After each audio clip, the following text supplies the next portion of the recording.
Hi friends, ಈ ದಿನ ನಾನು ನಿಮಗೆ ಕಾಲು ಸೂಪ್ ಅಂದರೆ ಪಾಯ ಕುಡಿತೀವಲ್ಲ ನಾವು. ಬೇ ಇಷ್ಟಪಟ್ಟು ಕುಡಿತಾರೆ ತುಂಬ ಜನ. ಪಾಯ ಕುಡಿಯೋದು ಅಂದರೆ ಕಾಲು ಸೂಪ್ ಕುಡಿಬೇಕು. ಕಾಲು ಸೂಪ್ ಕುಡಿದ್ರೆ ಸ್ಟ್ರೆಂತ್ನಿಂಗು ಕಾಲಿಗೆ ಬೋನ್ಗೆ ಒಳ್ಳೆ ಶಕ್ತಿ ಸಿಗುತ್ತೆ ಅಂದ್ಬಿಟ್ಟು ಕಾಲು ಸೂಪ್ನ ನಾವು ಕುಡಿಲೇಬೇಕು ಅಂತ ಬಗ್ಸ್ಕೊಂಡು ಅಂತಾರಲ್ಲ, ಆ ಥರ ಕುಡಿತಾರೆ ಇಷ್ಟಪಟ್ಟು. ಮತ್ತು ಮನೇಲಿ ಮಾಡಲಿಲ್ಲ ಅಂದರೆ ಅಂಗಡಿಗೆ ಹೋದಾಗಲೂ ಅಷ್ಟೇ, ಹೋಟೆಲ್ಸ್ಗೆ ಹೋದಾಗ ನನಗೆ ಕಾಲು ಸೂಪ್ ಕೊಡಪ್ಪ ಅಂತಲೂ ತಿಂತೀವಿ ನಾವು. ಅದನ್ನು ನಾವು ಮನೇಲಿ ಯಾವ ರೀತಿ ಈಸಿಯಾಗಿ ಮಾಡ್ಕೊಬೋದು ಅಂತ, ಫುಲ್ ಈಸಿಯಪ್ಪ ಇದು, ಮನೇಲಿ ಮಾಡ್ಕೊಬೋದು ತಿನ್ಬೋದು ಅಂತ ನಾನು ನಿಮಗೆ ಇವತ್ತು ತೋರಿಸ್ತಾ ಇದ್ದೀನಿ. ಈ ಸುಮಾರು ಜನ ನನ್ನ ಫ್ರೆಂಡ್ಸ್ ಹೇಳಿದ್ರು ಕಾಲು ಸೂಪ್ ಮಾಡೋದು ಹೇಗೆ ನಿಮ್ಮ ಮನೆ ಜಾಸ್ತಿ ಮಾಡ್ತಾ ಇರ್ತಿರ್ತಿರಲ್ಲ ಅಂತ ಹೇಳ್ತಾಯಿದ್ರು. ಅದಕ್ಕೆ ನಾನು ಇವತ್ತು ತೋರಿಸ್ತೀನಿ. ನೋಡಿ, ಇಲ್ಲಿ ಆಲ್ರೆಡಿ ಕಾಲು ಸೂಪ್ ರೆಡಿಯಾಗಿದೆ. ಇದನ್ನು ಯಾವ ರೀತಿ ಮಾಡೋದು ಅಂತ ಈಗ ತೋರಿಸ್ತೀನಿ. ಕಾಳುಗಳನ್ನ 6 ಕಾಲು ಕುರಿದು, ಇವತ್ತು ಕಾಲು ಕುರಿದು ಮತ್ತು ಆಡೊಂದು ಅದು ಬೇಕಾದ್ರೂ ತೊಗೋಬೋದು. ನಿಮ್ಗೆ ಇಷ್ಟ ಆಗಿರೋದು ನಾನು 6 ಕಾಲು ತೊಗೊಂಡು ಅದನ್ನು ಚೆನ್ನಾಗಿ ತೊಳೆದಿದ್ದೀನಿ. ಆಲ್ರೆಡಿ 4 ಸರಿ ತೊಳೆದಿದ್ದೀನಿ. ಸ್ವಲ್ಪ ಚಾಕಿಲಿ ಕಪ್ಪಗಿರುತ್ತೆ, ಅದನ್ನೆಲ್ಲ ತೆಗೆದ್ಬಿಟ್ಟು ತೊಳ್ಕೊಬೇಕು. ಅದನ್ನು ಈ ಕುಕ್ಕರ್ಗೆ ಹಾಕಿ ನೋಡಿ, ಕುಕ್ಕರ್ಗೆ ಹಾಕಿ ಒಂದು 4 ವಿಷಲ್ ಬರಿಸ್ಬೇಕು. ಇದನ್ನು ಒಬ್ಬೊಬ್ಬರು ಒಗ್ಗರಣೆ ಮಾಡ್ತಾರೆ, ಇಲ್ಲ ಹಾಗೇ ಬೇಕಾದರೆ ಬರೀ ಕಾಲು ಹಾಕ್ಬಿಟ್ಟು ನೀರು ಹಾಕಿ ಉಪ್ಪು ಹಾಕಿ ಸ್ವಲ್ಪ ಬೇಯಿಸಿದ್ರೆ ಸಾಕು. ಇದು ಏನು ಇದ್ರದ್ದು ಮೇನ್ ಇಂಗ್ರೀಡಿಯೆಂಟ್ಸ್ ಅಂದರೆ ಅದರಲ್ಲಿರೋದು ರಸ. ಕಾಲು ರಸ ಅಂದರೆ ತುಪ್ಪ ಇರುತ್ತಲ್ಲ ಒಳಗೆ ಕಾಲಲ್ಲಿ, ಆ ತುಪ್ಪ ಒಳಗಡೆದು ಬಿಡಬೇಕು ನಮಗೆ. ಚೆನ್ನಾಗಿ ವಿಷಲ್ ಬಿಡಿಸಿದಾಗ ಬೆಂದಾಗ ಅದು ಸೂಪ್ದು ಒಳಗಡೆ ತಿರುಳಿರುತ್ತಲ್ಲ, ಅದರಿಂದ ಬಿಟ್ಟಾಗ ಅದೇನೇ ಸೂಪು ಅನ್ನೋದನ್ನು ನಾವು ಕುಡಿಯೋದು. ಅದನ್ನು ಚೆನ್ನಾಗಿ ಬೇಯಿಸಬೇಕು. ಆಲ್ರೆಡಿ ನೋಡಿ, ಈಗ ಅದೇ ರೀತಿ ಕುಕ್ಕರಲ್ಲಿ ಬೇಯಕ್ಕಿಡ್ತಾಯಿದ್ದೀನಿ. 1 ಲೀಟ್ರಷ್ಟು ನೀರು ಹಾಕಿದ್ದೀನಿ. ಕಾಲು ಮುಳುಗಷ್ಟು ನೀರು ಹಾಕಿ ಬೇಯಿಸಬೇಕು ಉಪ್ಪಾಕಿ. ಇದನ್ನು 4 ವಿಷಲ್ಲು ಬರ್ಸ್ತೀನಿ ಇವತ್ತು. 4 ವಿಷಲ್ ಬೇಕಾದ್ರೂ ಬರ್ಸ್ಬೋದು, 5 ವಿಷಲ್ ಬೇಕಾದ್ರೂ ಬರ್ಸ್ಬೋದು. ಇದು ನೋಡಿ, ಈ ರೀತಿ ಇಲ್ಲಿ ಇನ್ನೊಂದು ಸರಿ ತೊಳ್ಕೊಂಡಿದ್ದೀನಿ. ಇದನ್ನು ತೊಳೆದು ಚೆನ್ನಾಗಿ ನೋಡಿ, ಈಗ ಕುಕ್ಕರಲ್ಲಿ ಹಾಕಿ 3 ವಿಷಲ್ ಬರ್ಸ್ಬೇಕು. 3 ವಿಷಲ್ ಬೇಕಾದ್ರೂ ಬರ್ಸ್ಬೋದು, ಅಥವಾ 4 ವಿಷಲ್ ಬೇಕಾದರೂ ಬರ್ಸ್ಕೊಬೋದು. ಏಕೆಂದರೆ ಅದು ಒಂದೊಂದು ಕುರಿದು ಅಥವಾ ಆಡೊಂದು ಕಾಲು ಸ್ವಲ್ಪ ಬಲ್ತಿರುತ್ತೆ. ಅದನ್ನು ನೋಡಿಕೊಂಡು ಅದು ಬಲ್ತಿದೆಯಾ ಅಥವಾ ಎಳೆದಾ ಅಂತ ನೋಡಿಕೊಂಡು ಎಷ್ಟು ವಿಷಲ್ ಬರ್ಸ್ಬೇಕಾಗುತ್ತೆ. ಫಸ್ಟ್ ಒಂದು 3 ಬರ್ಸ್ಕೊಳ್ಳೋದು. ಅದು ಬೆಂದಿಲ್ಲ ಅಂದರೆ ಪುನಃ ಬೇಕಾದರೆ ಬರ್ಸ್ಬೋದು. ಅದಕ್ಕೆ ನೋಡಿ, ಅದಕ್ಕೆ ಖಾರಕ್ಕೆ ಏನೇನು ಹಾಕ್ಬೋದು ಅಂತ ಇಲ್ಲಿ ಒಂದು ಪ್ಲೇಟಲ್ಲೇ ಇಟ್ಟಿದ್ದೀನಿ. ಅದನ್ನು ನೋಡ್ಕೊಳ್ಳಿ. ಇದನ್ನೇ ಹಾಕಿ ನೀವು ಮಿಕ್ಸಿ ಗ್ರೈಂಡರ್ ಮಾಡಬೇಕು. ಸ್ವಲ್ಪ ಕೊತ್ತಂಬರಿ ಸೊಪ್ಪು, ಒಂದು 2 ಅಥವಾ 3 ಮೆಣಸಿನ್ಕಾಯಿ ಸಾಕು, ಮತ್ತು ಸಾಂಬಾರು ಪುಡಿ, ಏಲಕ್ಕಿ, ಒಂದು ಈರುಳ್ಳಿನ ಏನು ಮಾಡಿದ್ದೀನಿ, ಶುಂಠಿ ಬೆಳ್ಳುಳ್ಳಿನ ಹಾಕಿದ್ದೀನಿ. ಈರುಳ್ಳಿನ ಕೆಂಡದಲ್ಲಿ ಸುಡೋಕ್ಕಾಗಲ್ಲ ಅಲ್ವಾ, ಈ ಸಿಟಿಲೆಲ್ಲ ಇರಲ್ಲ ಅಲ್ವಾ ಕೆಂಡ.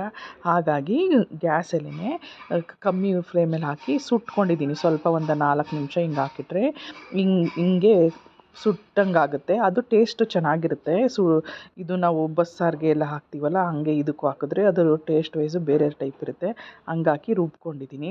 ಮತ್ತು ನೋಡಿ, ಇಲ್ಲಿ ಕುಕ್ಕರಲ್ಲಿ ಆಗಿರೋದನ್ನು 3 ವಿಷಲ್ ಆಗಿದೆ, ಅದನ್ನು ತೆಗ್ದಿದ್ದೀನಿ. ಸುಮಾರು ಒಂದು 70% ಅಷ್ಟು ಬೆಂದಿದೆ. ಇದು ಚೆನ್ನಾಗಿ ಬೆಂದಮೇಲೆ ನೋಡಿ, ಪಾಯ ಅಂದರೆ ಅದರಲ್ಲಿ ಒಳಗಡೆ ಇರುತ್ತಲ್ಲ, ಇದು ಪಲ್ಪು ಅದೆಲ್ಲ ಬಿಟ್ಟಿರುತ್ತೆ. ಇದನ್ನು ಬೇಕಾದ್ರೂ ಕುಡಿಬೋದು, ಬಟ್ ಆದರೆ ಈ ಥರ ಕುಡಿಯೋಕ್ಕೆ ಇಷ್ಟ ಆಗಲ್ಲ ಅಂದ್ಬಿಟ್ಟು ಅದಕ್ಕೆ ಖಾರ ಮಸಾಲೆ ಎಲ್ಲ ಹಾಕ್ಕೊಂಡು ಕುಡಿಬೇಕು. ಮಸಾಲೆನೂ ಸ್ವಲ್ಪ ತೆಳುವಾಗೆ ಮಾಡ್ಕೋಬೇಕು, ಗಟ್ಟಿಯಾದರೆ ಸಾಂಬಾರು ಟೈಪ್ ಆಗಿಬಿಡುತ್ತೆ. ಅದಕ್ಕೆ ನೋಡಿ, ನಾನು ಮಿಕ್ಸಿಲಿ ರುಬ್ಬಿದ್ದೀನಲ್ಲ, ಅದನ್ನು ಇದಕ್ಕೆ ಖಾರನ ಹಾಕ್ಕೊಳ್ಳೋಣ. ಹಾಕ್ಬಿಟ್ಟು ಸ್ವಲ್ಪ ಮಿಕ್ಸ್ ಮಾಡಿಬಿಟ್ಟು ಒಂದು ಸ್ವಲ್ಪ ಕುದಿ ಬಂದಮೇಲೆ ತಿರ್ಗಾ ಒಂದು 3 ಅಥವಾ 4 ವಿಷಲ್ ಬರೆಸ್ತೀನಿ. ಇವಾಗ 4 ವಿಷಲ್ ಬರ್ಸಲ್ಲಿ ಇಟ್ಕೋತೀನಿ ಚೆನ್ನಾಗಿ. ಇದನ್ನು ನಾವು ವೀಕ್ಲಿ ಒನ್ಸ್ ಕುಡಿದ್ರೆ ತುಂಬ ಒಳ್ಳೆಯದು. ಕಾಲು ಎಲ್ಲ ಅಷ್ಟು ಬೋನು ಎಲ್ಲ ಸ್ಟ್ರೆಂತ್ ಬರುತ್ತೆ. ನಾವು ಡಾಕ್ಟರ್ಸ್ಗೆ ಹೋಗಿ ಎಲ್ಲ ದುಡ್ಡು ಕೊಡೋ ಬದಲು, ನಾವು ಕಾಲು ನೋವು ಕೈ ಕಾಲು ನೋವು ಅನ್ನೋ ಬದಲು ಈಗೆಲ್ಲ ನಿಂತ್ಕೊಂಡೆ ನಾವು ಗ್ಯಾಸ್ ಹತ್ರ ಎಲ್ಲೋದ್ರೂ ಎಲ್ಲ ಕೆಲಸನೂ ನಿಂತ್ಕೊಂಡೆ ಮಾಡೋದ್ರಿಂದ ಕಾಲಿಗೆ ಸ್ಟ್ರೆಂತ್ ಬರಬೇಕು. ಎಲ್ಲ ಹೇಳ್ತಾರೆ ಕ್ಯಾಲ್ಸಿಯಂ ಮಾತ್ರೆ ತೊಗೋಬೇಕು ಅಂತ. ಇದರಲ್ಲಿ ನ್ಯಾಚುರಲಾಗಿ ದೇವರು ನಮಗೆ ಕುರಿ ಕಾಲು, ಇದನ್ನು ಆಡೊಂದು ಕಾಲು, ಅದರಲ್ಲೆಲ್ಲ ನ್ಯಾಚುರಲಾಗಿ ನಮಗೆ ಕಾಲು ಸ್ಟ್ರೆಂತಿಂಗ್ ಬರೋ ಅಷ್ಟು ಪವರು ಇದರಲ್ಲಿದೆ ಅಂತಲೇ ನಮ್ಮ ದೊಡ್ಡವರೆಲ್ಲ ಹೇಳ್ತಾರೆ. ಹಂಗಾಗಿ ಇದನ್ನು ಕಾಲು ಸೂಪನ್ನ ರೆಡಿ ಮಾಡಿದ್ದೀನಿ ಫ್ರೆಂಡ್ಸ್. ಇದನ್ನು ನೀವು ಕುಡೀರಿ. ಇದು ನೋಡಿ, ಈ ಥರ ಚೆನ್ನಾಗಿರುತ್ತೆ. ಚೆನ್ನಾಗಿ ಕುದೀಲಿ, ಚೆನ್ನಾಗಿ ಒಂದು 3 ವಿಷಲ್ ಬಂದಿದೆ. ಇದು ಕುದ್ಮೇಲೆ ಸ್ವಲ್ಪ ಇದು ತುಂಬಾ ಚೆನ್ನಾಗಿರುತ್ತೆ ತಿನ್ನೋಕ್ಕೆ. ಎಲ್ಲ ಇಷ್ಟಪಟ್ಟು ತಿಂತಾರೆ. ಇಷ್ಟಪಟ್ಟು ತಿಂದು ನಾವೂ ಬೇರೆಯವ್ರಿಗೆ ಹೇಳ್ಬೋದು ತಿನ್ನಿ ಅಂತ. ಇದರಲ್ಲಿ ಕ್ಯಾಲ್ಸಿಯಂ ಅಂಶ ತುಂಬ ಇರುತ್ತೆ. ನೋಡಿ ಫ್ರೆಂಡ್ಸ್, ಈ ಥರ ಕುಕ್ಕರ್ ತೆಗೆದ್ಮೇಲೆ ಈ ಥರ ಆಗಿದೆ, ಚೆನ್ನಾಗಾಗಿ ಬಂದಿದೆ. ಕಲರ್ ನೋಡಿ ಎಷ್ಟು ಚೆನ್ನಾಗಿದೆ. ಕೊತ್ತಂಬರಿ ಸೊಪ್ಪನ್ನೆಲ್ಲ ಇದಕ್ಕೆ ರುಬ್ಬಲು ಹಾಕಿದ್ದೀನಿ. ಒಬ್ಬೊಬ್ಬರು ಮೇಲೆ ಬೇಕಾದ್ರೆ ಉದುರಿಸ್ಬೋದು, ಅದು ಬಾಯಿಗೆ ಸಿಗುತ್ತೆ ಅಂತ ಅಂದ್ಬಿಟ್ಟು ಚೆನ್ನಾಗಿ ಕುದಿಸಿದ್ದೀನಿ ಫ್ರೆಂಡ್. ಇದು ರೆಡಿಯಾಗಿದೆ. ಈ ಥರ ಮಾಡ್ಕೊತೀನಿ ನೋಡಿ ಫ್ರೆಂಡ್ಸ್. ಇಷ್ಟ ಆದರೆ ಶೇರ್ ಮಾಡಿ. ನೋಡಿ ರೆಡಿಯಾಗಿದೆ, ಚೆನ್ನಾಗಿ ಬೆಂದಿದೆ, ಚೆನ್ನಾಗಿ ಕುದ್ದಿದೆ. ಒಂದೊಂದರಲ್ಲಿ 10-12 ವಿಷಲ್ ಬರ್ಸ್ಬೇಕಾದ್ರೂ ಬರ್ಸ್ಬೋದು. ಈಗ ರೆಡಿಯಾಗಿದೆ. ಇದು ತಣ್ಣಗಾದ್ಮೇಲೆ ಕುಡಿಬೋದು ಎಲ್ಲರೂ. ಇದನ್ನು ಮಕ್ಕಳಿಗೆ ಚಿಕ್ಕರಿಂದನೇ ಅಭ್ಯಾಸ ಮಾಡಿದ್ರೆ ಕುಡಿಯೋಕ್ಕೆ ಸ್ವಲ್ಪ ಇಷ್ಟಪಟ್ಟು ಕುಡಿತಾರೆ. ಸ್ವಲ್ಪ ದೊಡ್ಡವರಾದಮೇಲೆ ಇಷ್ಟಪಡೋಲ್ಲ ಕುಡಿಯೋಕ್ಕೆ. ಇದೆಲ್ಲ ಏನೋ ಈ ಥರ ಕಾಲು ಎಲ್ಲವ ಅಂತ ಅನ್ಕೋತಾರೆ. ಮಕ್ಕಳಿಗೆ ನಾವು ಚಿಕ್ಕರಿಂದ ಏನು ಅಭ್ಯಾಸ ಮಾಡ್ತೀವಲ್ವ, ಅದೇ ರೀತಿ ಇದನ್ನು ಸ್ವಲ್ಪ ಅಭ್ಯಾಸ ಮಾಡಿ ಕುಡಿಸೋದೆಲ್ಲ ಕಲಿಸ್ಬೇಕು ನಾವು ಅವರಿಗೆ.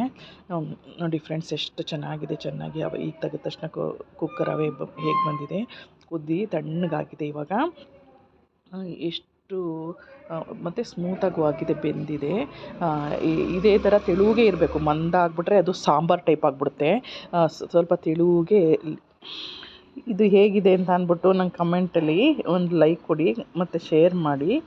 ಅಯ್ಯೋ ಥ್ಯಾಂಕ್ ಯು ಫಾರ್ ವಾಚಿಂಗ್.